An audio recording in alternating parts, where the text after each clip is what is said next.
Welcome to the Black Belt Business Podcast. My name is Matthew Brenner, and today I am with Chris Casamassa. And thank you so much for coming on here. I've known you for a long time. We haven't had a chance to really speak for, I don't think, ever more than like a minute. So thank you so much for Yeah. coming on today. Yeah, man. My pleasure. Thanks for having me. So for people who don't know you, give us a little bit about your martial arts background and then your professional background. All right. Well, listen, I've been in martial arts my entire life. I started when I was 4 years old. So it's been over a 50-year journey through there. I'm currently the CEO for the Red Dragon Karate company out here in sunny Southern California. We've got 17 locations currently and working our way towards our goal of 25. Okay, cool. So when you're at 25, is that you feel like you've made it, or that's the number? Like, why 25? I don't know. It's a good round number ish. Okay. 25, it's halfway to 50 because I think I'm going to get to Yeah. 25 and then I'll set my sights on 50. So one stepping stone at a time. How many typically do you open up in a year? Or like how do you decide when to open up a new one? Do you go more the slow route or do you recruit people from the outside? Yeah, so we're averaging about 2 units a year. So we opened two this year, and this is just now the end of 2024. And it all depends on the year. There's been a year where we did three and one where we did four. So it really all depends. The answer to your question is we do the slow growth from the inside. So in order to open a Red Dragon studio, you have to be a Red Dragon black belt, which means you have to come up to our system and our style. But as being a black belt does not make you a business owner. It just makes you a black belt. Now you've got to be able to communicate that knowledge in your head out to people in a way that makes them want to not only pay you, but keep coming back for more. So there's a whole business side to what we do, and we have training for that. So it's a process that takes time. So it's slow growth, but it's effective and positive growth. Yeah, sustainable growth, I think, more than anything. And Yeah. anyone who comes up from you is going to be more loyal to the brand, and understand the system. So probably a lot Mm-hmm. easier. I hired some people from the outside, and some have worked great. Some have been a total disaster. And everyone on the surface seems amazing. It's because it's like dating. Like you first start dating someone, they show you their best side, and you think they're Yeah. incredible. But it's not till a year in that you know anything real about this person. Mm-hmm. So have you ever hired from the outside, or you haven't even don't even We bother? so we have actually. I brought in our first person who didn't come from ground up from white belt through the system with us. He was in our mastermind group, and he'd been in our mastermind group for a number of years. And he and I had a conversation. He said, "What would it look like for me to be a Red Dragon studio owner? I want to Mm. convert." And I was like, "Listen, we don't really do it." I go, "I tell you what, though, the first step is for you to learn all of our curriculum." So he started training with me. And when you teach a black belt, it's a much faster track. This guy was black belt Sure. in Taekwondo, and he had some training in other styles. So he learned our curriculum to black belt pretty rapidly. Took him about a year and a half to learn the curriculum. And then I actually tested him to make sure I didn't just give it to him. And then we did that. And so we made the conversion, and it's worked out great. So far, he's been awesome, and he's been one of our most successful. But yeah, I'm with you because people that come up in your system and style are really acclimated and attuned to the culture of your studio and your business. And for us, we're coming up on our 60th year in business, right? So there's a lot of history and a lot to know about Red Dragon. So yeah, we've done one. I'm not opposed to trying more, but it's the path that we're going to take. When that happened, I mean, I guess you'll really know whether it worked out. Talk to me again in 2 years, right? Like when he's actually open to get going. Like now, it obviously seems great, but you'll see Yeah. kind of Well, he's later. been with us now. He's been with us 2 years. So Oh, this is okay, the good. end of his second full year with us. And so far, things have been working out great. Oh, okay, amazing. So does that make you think now, like you'd be more willing if someone in your mastermind group was like, "Hey, I would love to be a part of Red Dragon, do my own thing. I want to be a part of like a family of schools." Does that make you Mhm. think, "Oh, man, I should do more of that"? I am not opposed to the idea, only because it has worked. Now, talk to me again in 5 or 7 years. If I get burned by that model, then I might be more apt to do it. But listen, you learn through experience. So I don't know if I don't try. So we've tried it; it has worked. So I am not opposed to the idea. So besides having a Red Dragon black belt, what other training do you make them do? Obviously, there's got to be a lot of business and systems training. So what walk me through what that looks like. So we have an instructor training program that for people within our system or even people from the outside can go through and see exactly what it is that we do and how we do it and how we teach in a way that leads people down a path that makes them want to keep coming back for more, right? Through it's definitely not through negative reinforcement. There's a lot of positive reinforcement. So we pull them along that path. So that's the instructor training platform that we have. So people that are interested in teaching, my philosophy is this. I only want people to teach and work in a studio of ours if they love it and it comes from here, from the heart. I don't want someone that's in it for the money. The money is a byproduct of the passion, right? I'm as successful as I am because I love what I do. I couldn't imagine doing anything else in the world for a living. It means the world to me to be able to teach, train, and help people and guide them and make them go from shy and introverted to confident and extroverted. It's an amazing thing. And I've been doing this a long time, and I've seen hundreds, if not thousands, of people transform because of the training that they've received, not just in our style, but in tons of martial arts styles.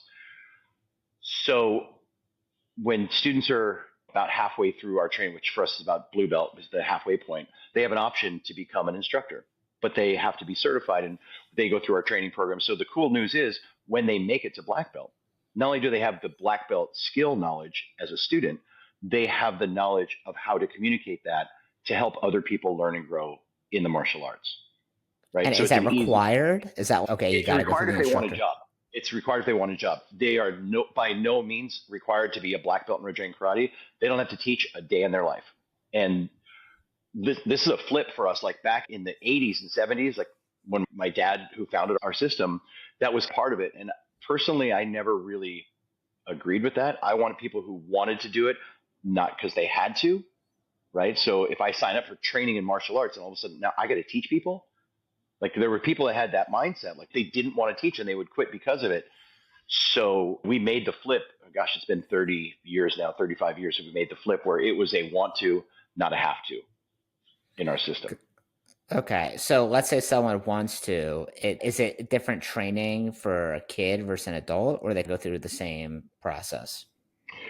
They go through the same process. And listen, by the way, we don't put 8, 9-year-old kids in instructor training programs. It's just not going to Okay. math out effectively. I think the youngest age we start them at is 13. So by the time they're 15, 16, they've got 2, 3 years into it. We can hire them, we can bring them on. And again, we're not having 16-year-old kids run a class of adults uh, to do that, right? They're going to teach at their age level or lower. And as they get older, then they teach up from there. It doesn't mean they can't assist, right? Assisting a class that another instructor is teaching is okay if it's over their age group, but we don't really have them running floors with a bunch of adults on them. So is that If like that an makes sense. invite? Yeah, it does make sense. So is that like an invite only sort of thing to do the instructor program? Because I'm sure you have some students who 100%. are okay. Because sometimes you have a student who's maybe not that great of a student if they went to the instructor route. Like we've had people ask about it, and we're like, maybe in the future, right? Because sometimes Right. you'll have a kid who maybe has ADD or ADHD, or even maybe just not a great listener, and like, okay, they're not going to be able to help other kids. But on the flip side, sometimes the kids who are misbehave, they'll take on this extra role of responsibility, and that'll change how they are as a student. So I've seen it both work both ways, but it's usually like a touchy thing that we try to handle as soft as possible because we don't want to hurt people's feelings if they want to be Sure. able to teach and can't. So I walk get me it. through the sorry, go ahead. No, I said, no, I understand what you're saying. So in our instructor program, it's a 90-day thing. And what that means is every 90 days, we sit down with the people that are in that program and just ask them the question, do you think this is for you? Because not everyone, people think they want to be a teacher, but as they go down that path, sometimes they're like, this really isn't for me. And again, because I want them to do it, I don't want to make them have to. They have 90 days. So every 90 days, we sit down, have that conversation. Hey, is this something you're good? Do you have any questions about your training? Are you liking it? Are you into it? And the hard part is getting your students to be honest with you because they want to please their sensei, right? So that's something we also make very clear to them. I'm not looking for yes men. I'm looking for people that are going to challenge me. I'm looking for people that are going to disagree because we can disagree, but still be respectful to each other, right? It's that old saying, you can disagree without being disagreeable. So it's hard to get, especially the younger kids, to give you that kind of feedback. So we really have to pull that out of them. And then if they're good, we're like, all right, we're gonna do another 90 days. So it's not a long term thing for them unless they want it to be. I heard a really good strategy online a couple years ago that's been helpful for that to get the truth out of people. Maybe not so much with kids. I haven't really tried it with them, but for specifically for because even adult, like if you have an adult student relationship, they still might want to just be agreeable and just say all Hmm. the right things if they don't feel a certain way. So we'll say one of the things I like to say is, tell me something, a feedback that you feel like might hurt my feelings, Hmm. and then give them the opportunity to say something that might actually hurt my feelings. That's like the real truth about something. So that's been really, really helpful. People will say things that I don't think they would have said unless I gave them kind of that window to open. But I'm curious, besides okay, they become a blue belt. I'm 15 years old.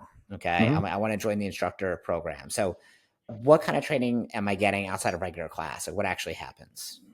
So we actually have an instructor training class that happens once a week. It'll run for an hour, and we take them through all the things that they need to know to be a good instructor. Obviously, not all at once, but we start with pad holding. I mean, you of course won't be surprised by this, but we take it for granted, right? We've been doing it so long, holding mitts, holding shields, holding whatever. People don't understand how to hold a mitt for someone. So it's basics like that, and it takes them down the path. So it's like starting all over again in the martial arts. There's the beginner stuff of teaching and assisting, then there's intermediate, and then there's advanced. So will you have a separate instructor class for beginner, intermediate, and advanced, or for adults, or is it kind of everyone shows up during this hour each week? Everyone shows up during this hour. Now, every location is going to have a different group. It's not like I have 50 people in instructor training in one studio. You know what I mean? Maybe there's two, maybe there's three, maybe there's seven. It all depends on the location that we have.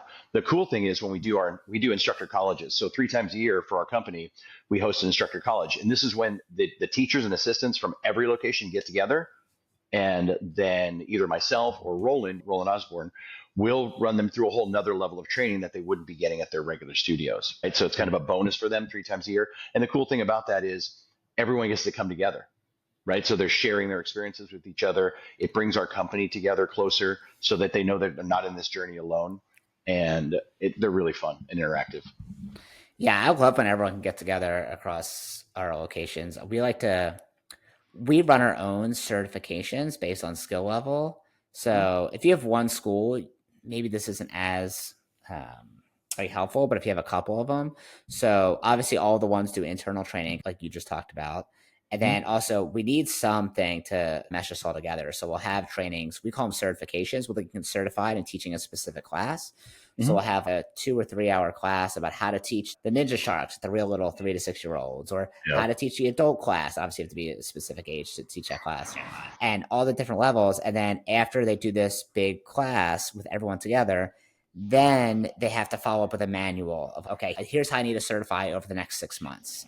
And they actually Mhm. get to practice in front of students over a period of time with their instructor helping them along the way. That's worked pretty well for us, but we definitely did lots of changes over time. I think in the beginning we were really excited about people becoming certified, and then we push them a little too quickly along the path, and then they Mhm. like freak out. Oh, this is not for me. So now we really we'll make sure we're structured and organized, but we don't push on the gas too hard to not scare Mhm. people away too soon. Because definitely they made that mistake a lot of times. Yeah, great. I love that. It's an awesome strategy. So if you are, how long do you have to be in the instructor class in order to become like an actual paid instructor? It's a great question. We don't necessarily have a timeline because we let them learn at their own pace, similar to you. P.S. There's no graduation from instructor training, right? I'm still doing it. So we're always working, we're always doing it. For us in California, it has to be at least 16 for us to hire them, right? So if someone enters it at 13 and they're in that for 2.5, 3 years, they're ready to rock at 16. And then the other little ninja hack that we do to make sure that they're really ready. Let's say I have a 14-year-old, 15-year-old that's just like great personality, awesome in the martial arts, outgoing, energetic. We all run across those types of kids. What I let them do is I let them run our birthday parties, right? Because in the birthday party, there's a small martial arts class component, but it's a zero sum game for me. If that instructor goes and does the birthday party and teaches a shitty martial arts class, I don't have to worry about my paid students leaving because those are kids at a birthday party, right? So I call it cutting their teeth. They got to cut their teeth on birthday parties. And listen, we compensate them very well with the birthday parties. That's a whole nother internal marketing thing that people are dropping the ball on. It's a different part of our conversation today, probably. But yeah, so they'll run those, and then after they run those and they do them successfully, and we get some good feedback on them, then we move them out to the floor. So that's their, I call it the gateway drug. The birthday party is their gateway drug to get on the floor and be teaching. That makes a lot of sense. Yeah, because it's low risk. Cool. So let's say you want to have more adult instructors. 'Cause, I mean, everyone I think is not everyone, but some people are good at getting kids instructors like 13, 15, 16. But that's more of a long-term play, right? Mm-hmm. Some people, some school owners, they just have a really tough time recruiting adults. And I sometimes that's Mm-hmm. really what you need. You need someone who's had a job before, has some experience, is mature, will show up on time. So, how do you recruit adults to your instructor programs? I'm going to tell you the secret. Being successful attracts adults. Nobody wants to be poor. That's the bottom line. You're, and I don't want to say you, I don't mean you, because That's fair. Yeah, you guys run a great ship and a great sure. program.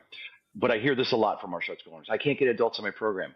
That's because they're looking at you and they're seeing you struggle and they're seeing what your studio looks like. And they're like, I'm making $100,000 a year.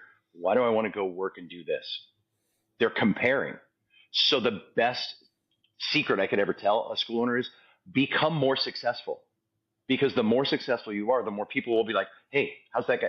How's that guy doing that? How's he making all this money? How's he doing that in the martial arts? I want to learn that because I love the martial arts. Because you have adults who love the martial arts, but they don't look at it as a career because they don't see a career based person that's teaching them and leading them down that path. And that's, listen, it's a hard truth, but it's harsh, but it's the truth. I've worked and you've worked with martial arts school owners all over the country, and I see it all the time. So I'm out there trying to fix it. You're out there trying to fix this. Adam, there are a whole bunch of us that are out there trying to raise the industry up. But success is the best revenge. So they've got to learn to become successful. That's really the bottom line on that. Yeah, I think you're right on that because nobody like. Also, there's no like.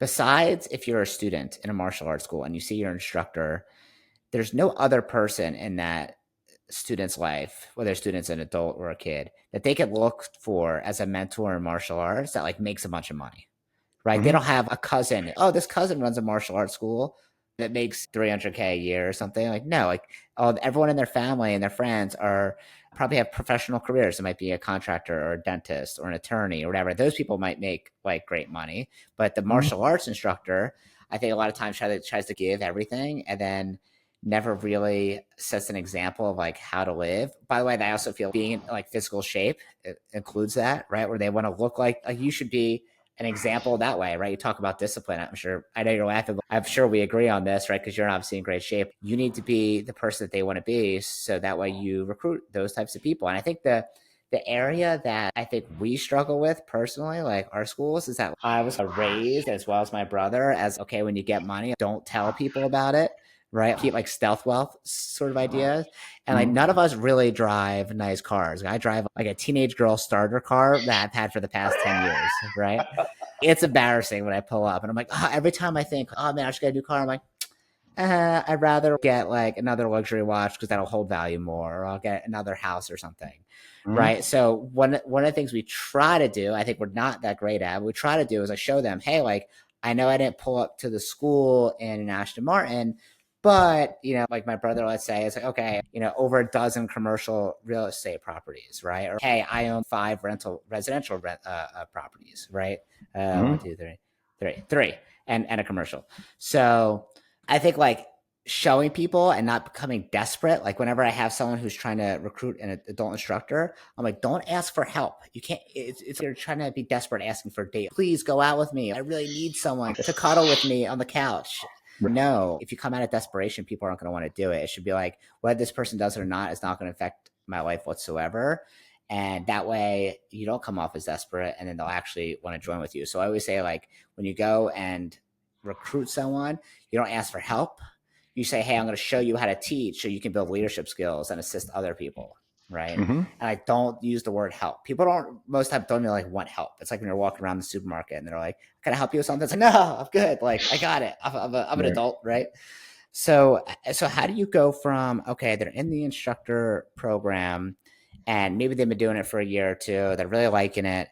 Okay. Now this person's going to open up a school within Red Dragon, or do you have them be like a manager of a location first? Like, what phase do you take them through? All right, so let's talk about the law of ascension. And first of all, by the way, I laughed when you said about overweight martial arts instructors because to me, that's the most hypocritical thing in the world. You say you teach self discipline and respect, and you don't have enough for yourself to be the end result of what your business is supposed to be able to do for people. That's hypocrisy at its highest level. Now, I get it if people have injuries or they have a bad back or their knee went out. And I don't expect everybody to be Arnold Schwarzenegger. I don't expect everybody to be, but they should be as fit as they can possibly be. And don't use an injury as an excuse to put on an extra 50, 80 pounds and then walk around telling people to do shit that you can't do yourself. Like lead by example. I'm really strong on that, and I ruffle a lot of feathers when I say that, but I don't care, man. I'm in 2 months, I'm going to be 60 years old, but I'm in the best shape of my life. Am I as good a shape as when I was 25 and competing on the pro tour? Fuck no. But I'm in great shape. And I tell people, you don't even look that. I'm like, yeah, the martial arts can keep you young and keep you fit. This is what we do for a living. So live it. Right? I think that's gotten a lot better over the years as far as the industry as a whole. It Do you has, think but that? it's not enough. No. Not enough. Dude, I was just in Arizona at Adam Keifer's event. And yeah, You think the more good people need majority to of the room was focus? in shape, but there's still plenty that are not. All right, so that's my sidebar. I'm going to get off that soapbox for a second. Yeah. Back to your question. So here's our ladder of ascension for becoming an owner of Red Dragon. A, you're a student. B, you go through instructor training program. C, you become an assistant on the floor. From assistant, you go to section leader, meaning our classes are broken down essentially into 3 to 5 sections, depending on the class. Warm up, self-defense, kick punch combination, if they're doing forms or weapons. You take a section of the class and you run it. After you run a section of a class, then we'll let you run 2 sections, then 3, and then eventually 4. So now you're a floor instructor. Okay. From floor instructor, that means you're able to run a class by yourself. Then you'll go to head instructor, which means you can run all the classes, right? And again, there's steps within those steps, but that's it. From head instructor, you're going to go to manager. Manager is you've got the floor handled, and now we're managing the day-to-day operations of the business. That's a whole other training. From manager, once you're through that process, you're managing a school essentially on your own. Now you can become an owner. So that's essentially our stepping stone of how we take them from student to potential owner. And again, it's an if they want to. Like you, we're not pushing anybody down the path. We're pulling. Come this way, go this way if you want. If you don't, cool, just tell us. And I tell my students all the time, you can be my student forever. You never have to teach a day in your life. And you might get into this. And here's what's cool about the young kid. And by the way, a lot of people shit on people between the ages of, say, 16 and 25. I love them. I think they're great. And I think a lot of people are selling them short and saying, oh, this generation is lazy. They're too interested in that. No, they just have different wants and needs and likes than we did when we were young. And when you understand that, those kids are not only really good, but they are super dedicated and they're super loyal and they really get into it. So that's why I'm a fan of them and I like them. I think they're great. Yeah, they definitely take a different approach than, like, say, an adult 20 years ago. Like you said, different 100%. likes. Yeah. Okay, so let's say someone's a manager at your school. So how many managers do you have per location? What's your model? One manager. Okay, so is that like the only full-time person? Everyone else is part-time? So in a perfect world for us, we're running a 3-person operation, right? 2 full-time, 1 part-time. With that, and when I say full-time, we have a front office person. Okay. So there's someone that meets and greets you at the front. And our model that's worked the best, it has been moms of students. We train because first of all, a mother is more nurturing, more caring, more kind. A mother of a student who works at our school says a lot because all she has to go is listen, because a parent will go, hey, is this place good? And the mom will just look at him and go, my kid's out on the floor training and I work here. That's how great this place is. So we never have to sell anybody anything when you have a mom working the front because they connect. Moms connect with other moms right away. And so we have that person. That's our front office manager. Then the studio manager / head instructor can run the majority of classes and then 1 assistant instructor who's in there part-time. We can run that model, 3 people up to 100, 125 members.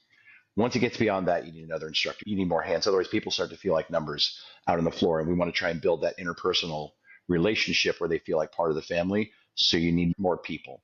But ultimately, at any given location, let me just run the list in my head real quick. Yeah, it's 2 full-time, and then the rest, 2, 3, they're going to be part-timers. And part-time means they're running less than 40 hours a week.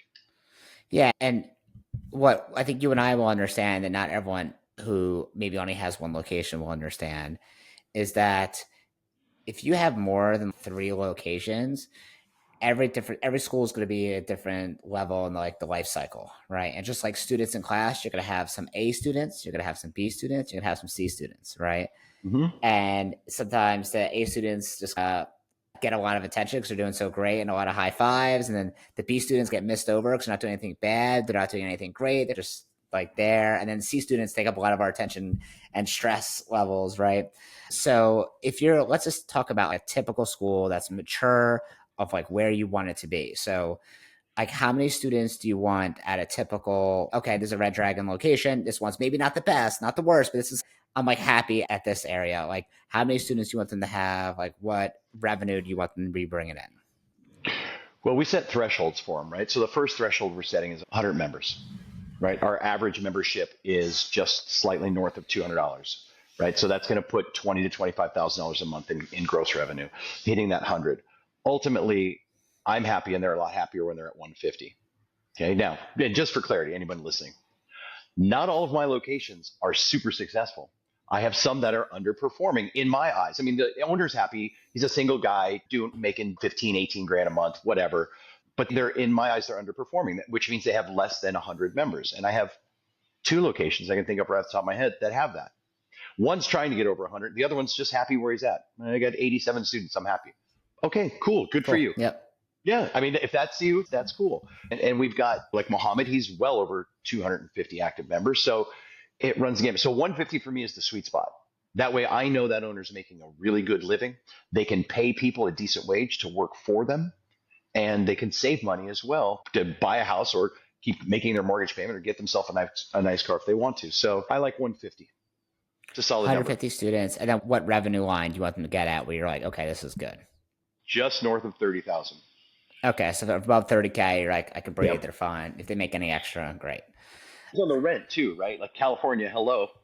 Yeah. And the rent out here is crazy. So I don't want their rent to exceed 20% of their gross income. So, and we help them with that math. Like it shouldn't. Now, does that mean all 17 locations have that? Nope, they sure don't. These are works in progress, right? It's the grass isn't always greener on the other side. And a lot of people, I want to have multiple locations. So let's dispel that myth because you have multiple locations, and as do I. If you're chasing a second, third, or fourth location for the money, you're already doing it for the wrong reason. And here's why I know that. I made that mistake when I was young.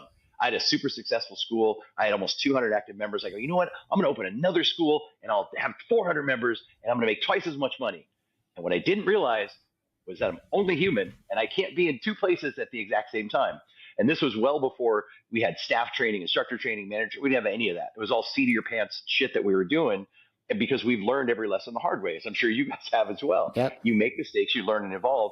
But I chased it. I was like, I'm gonna double my revenue. And all I did was double my stress, double the pain. And ultimately, again, I was way younger, but I ended up losing the second location because I didn't have the right staff in place to replace me. I was chasing the money. So that lesson was learned. So I try and tell people all the time, I want a second location. I'm like, cool, here's the test. You have a second location, you want to do it? Awesome. I need you to take 3 months off of the place that you're at right now. Go take a 3-month vacation. Let your people run that school. If you can do that and you lose less than 10% of your revenue, you're ready for a second location. Most people are gone 3 weeks and their fucking studio falls apart. Yeah. So it's a litmus test that makes them stop chasing that ferry. Yeah. Well, what we say is only open up another location, because within our locations, people will be like, they might own one. So we have for a while, it was a license model, but we switched over to franchise a couple years ago. But if you own a unit, you might be like, hey, cool, I want to open up a second or third unit. We'll say, don't do it. unless like someone really wants to make it their career, not because you want to make extra money. If there's an instructor that's Yep. been there and they want to make martial arts a career and they want opportunity, that's when you do it to help someone else in their career. Will you make some extra money along the way? Sure. But too often, like you said, people spread themselves too thin and then they're twice the stress and half the amount of money. Yep. Yeah, 100%. And that's actually a conversation you and I should have at some point. Maybe not when we're recording, because we are licensed too, and I'm considering potentially. But that was the other reason you asked about 25. When I get to 25, I want to maintain that and see how we do. And if things are going well, I may want to convert to a franchise at that point, and that would open up a lot of doors for other people that potentially would want a Red Dragon School in different states. Yeah, so we Which that's a explored. whole monster. Yeah, I mean, I could talk about it for a minute. Now, my brother's going to be the one. I mean, he owns a franchise, so he's the one that is going to be able to answer most of your questions about that. But I've been obviously seeing and hearing everything along the way, and I can say that it's a way different model. There's definitely more liability involved. Mm-hmm. A couple $100,000 in lawyer fees and paperwork just to transfer over. So know that. Yeah. And the other thing is originally when Premiere like sold and they sold a ton of units and then Barry Van oversold, we were like, we're gonna do the same thing and got super excited about it. And I was gonna be like almost the territory salesperson. I was gonna go to different areas and sell units. And the more we got deeper into it with the attorneys, the more we saw what it was actually like. It just wasn't for us. Mm-hmm. Right. Because it's a different thing. Like now you're selling to people who are dentists or maybe I don't know whatever they have a professional job, they have a couple extra 100K and they're I'm going to make a bunch of money from this martial arts business, but they really need to be like an operator of the business. It's not a hands-off business. It's not at all. Maybe you can buy a gas station like that or a convenience store, certain types of businesses, but martial arts like not as good. We just decided it was too much liability and decided to go the other route. So we just transferred the locations we had into a franchise, which I could obviously you guys can talk about that later. So when you're about to open up a location with someone, do you have them like purchase a certain territory or have them pick where they want to go? Like how do you figure out where your next location is going to be? We have this really cool location evaluation survey, which has points based on stuff we've learned over the last 50 years where we're going to open a location. So when someone goes, hey, I want to open in this city, we give them the paper, it's 2 pages, and we say, go sit in this shopping center and answer all these questions honestly. And you need to be honest because your finances depend upon the answers on this question. There's a couple of them that they have to talk to a real estate broker to get like some of the area demographics and things like that. Sure. But we do the location evaluation. If it scores less than 90, we will not open a studio there because just we know historically it's going to underperform. Okay. What is like your best location? Like you think in terms of like where your actual school is, which one you feel like, not because the operator. I mean, obviously it's going to be a combination of both probably, but in terms of like the actual location itself, which one do you think is the best? Like what we're looking for in a center? Not even what you look like the ones you already have. Is there like one location? Like for instance, we have a location in like a in the main line in Philadelphia, and the operator's great, super organized, really good. But also the location is a ton of density, and the average household income is like 175 or something, which for our area is like the highest, right? Mm-hmm. So that area goes bonkers, right? That location is amazing. So do you have a location like that kind of sticks out? We do, yeah. Our Glendora location and one of our newer ones, only been open 3.5 years, but he's killing it. I think you know Shaheen Jahanbash. Not off the top of my head. He was he competed on the Pro Tour for a number of years as well. But his location in Yorba Linda, which is Orange County, California, where the income is way higher because it's by the beach. So his location is really performing very well. Have you ever had to close a location? Yes, What happened there? many times actually. Well, I told you my story, but that was back in the '80s where I lost a location. Different reasons. We only had to close one location because the guy was an asshole and just wouldn't listen and wouldn't do anything, and we literally had to kick him out of the organization. So that's only happened once. Other things I think it's just three locations. We try and sell them first, right? So we had a guy in our Apple Valley studio who had gotten older, wanted to retire, wanted to move to Utah of all places, and he didn't want to close the school, so he sold it, and we've done that quite a bit. But only a couple times have we actually closed a studio. If it's underperforming, we do everything that we can to help the owner to dig down to find out what's going on. Because if the location evaluation is right, the location should be good. And what we find a lot of times is we call it Shihan disease, Shihanitis. And you get into a location and you become the central figure, and everyone's bowing down to you. And all of a sudden you think you don't have to work because you have all these people around you. Oh, yes, and say, yes, and say. And you forget about the day to day work that you need to put into your business. It's easy to do because it can be a powerful drug to the wrong person. So they ignore some of the business things that they should be doing.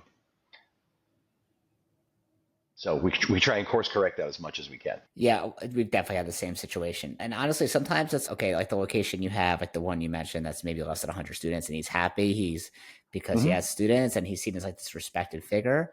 That's awesome. That's great, right?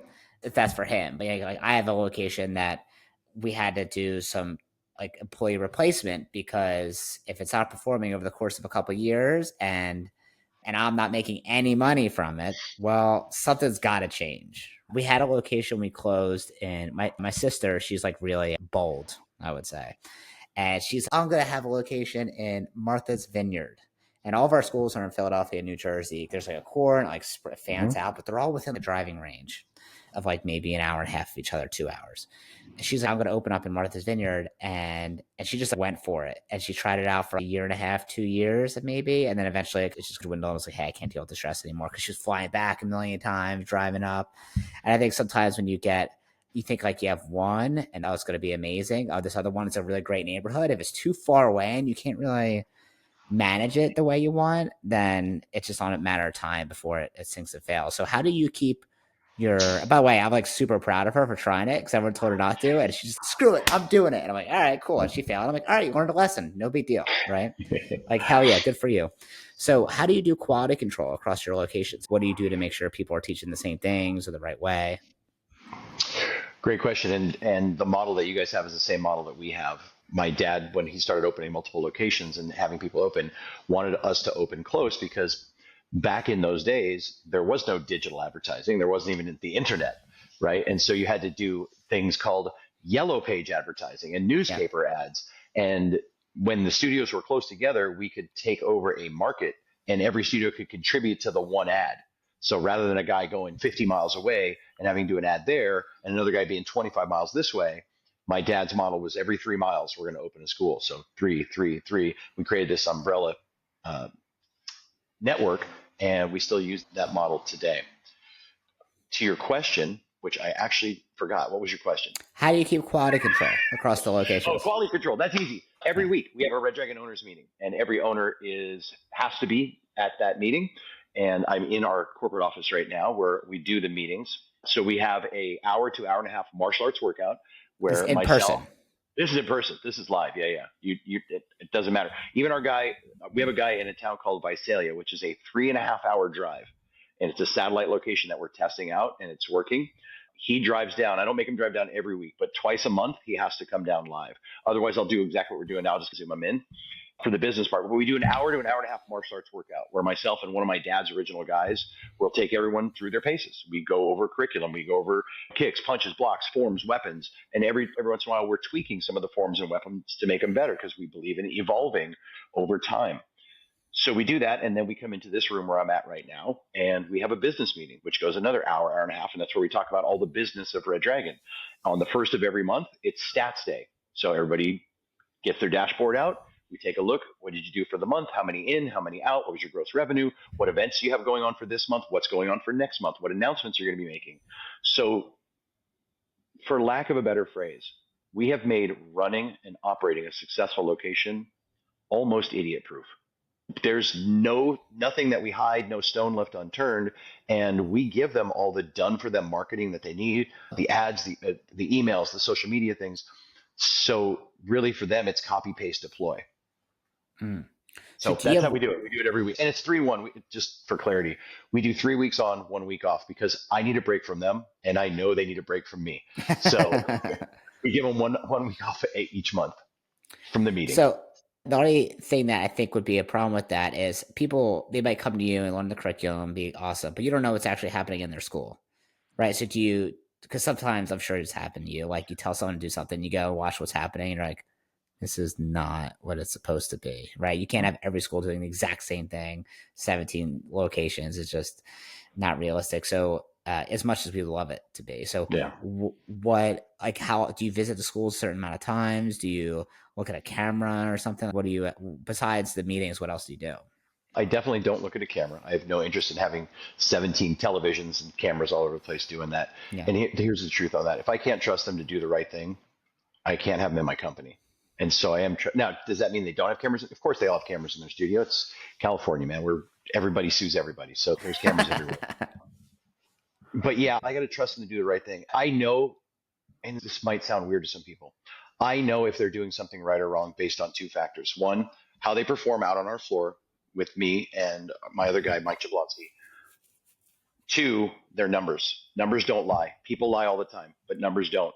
And if you've been at 20,000 and all of a sudden you go 18, next month it's 17, then it's 12, there's a big fucking warning sign that says danger. So as soon as I start to see that drop consistently, everybody has up down months. Like one month they'll sure. do 18, then 25, then 15, then 19. So I'm gauging it, and I keep track. I have a spreadsheet where I can look and graph out where they're doing, so that way I can have a private conversation with that owner and be like, "Hey, what's happening at your school, man? Everything okay? Your numbers are dropping a little bit, right?" And Okay, and I cool. and I also never try and call them out in front of the group. If someone's numbers are going down, I'll wait till the meeting's over and I'll just walk out to the car with them and be like, "Hey, dude, your numbers are down a little bit. What's going on?"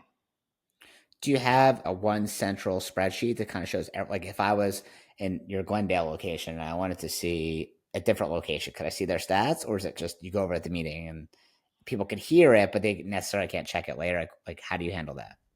You mean other owners seeing other owners' Yeah, stuff? like within Red Dragon. Yeah, Yeah, listen, these we've built a really tight knit group of people, and so I'm on my laptop right now. Somebody goes, "Hey, let me see that." They'll just turn it. They'll be, "Hey, go show ahead it and to them. look at it." So we have nothing to hide from each other because we are a team and a family. We're all in this together. We're taking this journey together. So there's no animosity between. Does that mean we don't fight? We All fight all the families time, fight. just like any other Yeah, family. But that's good, and that's the other thing I tell them. I was like, "Oh, guys, if we have grievances, we have problems. This is the room I'm sitting in right now. Let's get it all out because it's us against the world. We can fight, Matthew. Me and you can fight. But when I walk out onto the floor, I'm not going to tell my students, fucking Matthew, that's not their business. Their job is to come and learn and train with me. So if we're going to air it out, this is the room that we air it out in for sure." yeah, yeah. We know that with our students, right? Praise in public, reprimand in private. Everyone knows that. Exactly. So, one of the things that my listeners probably hear from me all the time, but I just think it's so important. So, we don't stare at the cameras all day, but we have cameras, Mm-hmm. obviously, at all of our locations. So, and with good audio, that's like really important to me. So, for me right now, I live in Florida. So, I moved, and if like, okay, there's no way I could sit there and watch classes at the evening every day. Like, I'd bang my head against the wall. But once a week, I'll go in and I call it game film review, and I love doing this. So if obviously if like you guys have a different system and that works for you, awesome. I'm just sharing this one because I think it's like I think a lot of people don't do it. And I think it could be beneficial. Is called game film review. So once a week, I'll sit down with the not sit down. I'll go on Zoom with a head instructor, program director, like the head person at the school, and Mm-hmm. we'll watch a part of class or part of an enrollment conference, usually like 20 or 30 minutes, probably closer to 45 minutes. And we'll watch the film of it with the audio. And I'll have that person be like, uh, do a review of their own class or of their own enrollment, like an NFL quarterback on Monday watching the film. Oh, here's where I threw the interception. Oh, okay, and see the defender roll up over the top. Or the opposite. Hey, here's where I threw a touchdown, or here's where this class went really well. Let's see what went really well with this class. Like, why did it actually go really well? So we can repeat those same actions.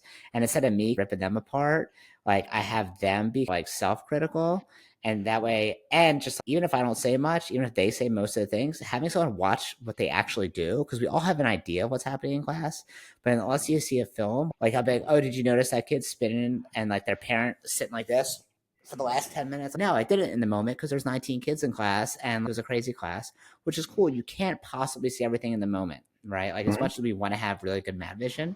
So I always recommend instructors, if they have a camera with good audio and if they want to, if they need it, then, hey, take time to do film review, either Yep. once a week or once a month or something. And then we'll record those game film review sessions and I'll put it in a playlist.